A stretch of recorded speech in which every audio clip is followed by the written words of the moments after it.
నిర్గమకాండము 2వ అధ్యాయము. లేవి వంశస్థుడొకడు వెళ్ళి లేవి కుమార్తెను వివాహం చేసుకొనెను.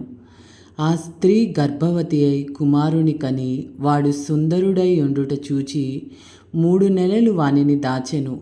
తరువాత ఆమె వాని దాచలేక వాని కొరకు ఒక జమ్ము పెట్టె తీసుకొని దానికి జిగట మన్నును కీలును పూసి అందులో ఆ పిల్లవానిని పెట్టి ఏటి ఒడ్డున జమ్ములో దాని నుంచగా వానికేమి సంభవించునో తెలుసుకొనుటకు వాని అక్క దూరముగా నిలిచియుండెను. ఫరో కుమార్తె స్నానం చేయుటకు ఏటికి వచ్చెను.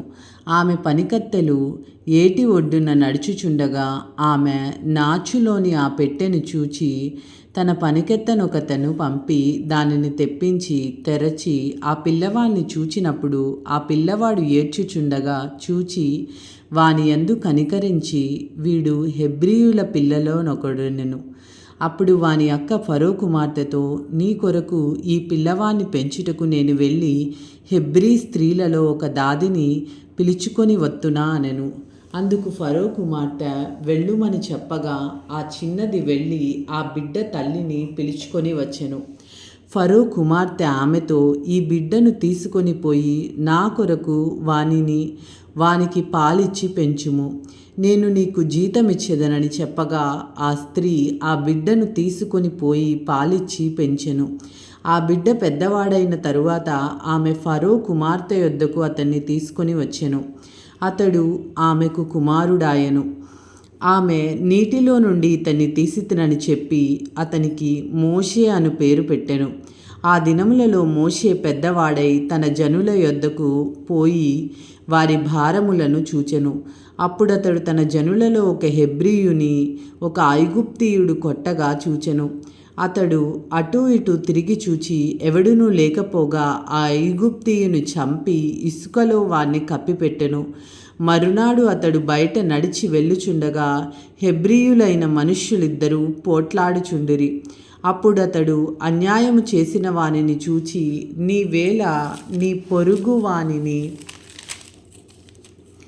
కొట్టుచున్నావని అడుగగా అతడు, మా మీద నిన్ను అధికారిగాను తీర్పరిగాను నియమించిన వాడెవడు? నీవు ఆ ఐగుప్తీయుని చంపినట్లు నన్నును చంపవలనని అనుకొనుచున్నావా అనెను.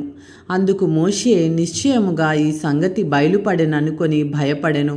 ఫరో ఆ సంగతి విని మోషేను చంపచూచెను. కానీ మోషే ఫరో ఎదుట నుండి పారిపోయి మిద్యాను దేశంలో నిలిచిపోయి ఒక బావి యొద్ద కూర్చుండెను. మిద్యాను యాజకునికి 7 కుమార్తెలుండిరి. వారు వచ్చి తమ తండ్రి మందకు పెట్టుటకు నీళ్లు చేది తొట్లను నింపుచుండగా మందకాపరులు వచ్చి వారిని తోలివేసిరి. అప్పుడు మోషే లేచి వారికి సహాయము చేసి మందకు నీళ్లు పెట్టెను. వారు తమ తండ్రి అయిన రగూయేలు నొద్దకు వచ్చినప్పుడు అతడు, నేడు మీరింత త్వరగా ఎట్లు వచ్చితిరనెను. అందుకు వారు, ఐగుప్తీయుడొకడు మందకాపరుల చేతిలో నుండి మమ్మను తప్పించి వడిగా నీళ్లు చేది మన మందకు పెట్టెననగా అతడు తన కుమార్తెలతో, అతడెక్కడ ఆ మనిషిని ఏల విడిచి వచ్చితిరి, భోజనంనకు అతన్ని పిలుచుకొని రండనెను. మోషే ఆ మనుష్యునితో నివసించుటకు సమ్మతించెను. అతడు తన కుమార్తె అయిన సిప్పోరాను మోషేకిచ్చెను.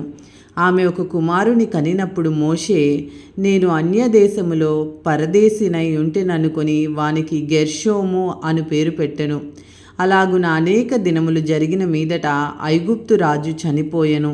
ఇశ్రాయేలీలు తాము చేయుచున్న వెట్టి పనులను బట్టి నిట్టూర్పులు విడుచుచు మొర్రపెట్టుచుండగా తమ వెట్టి పనులను బట్టి వారు పెట్టిన మొర దేవుని యొద్దకు చేరెను.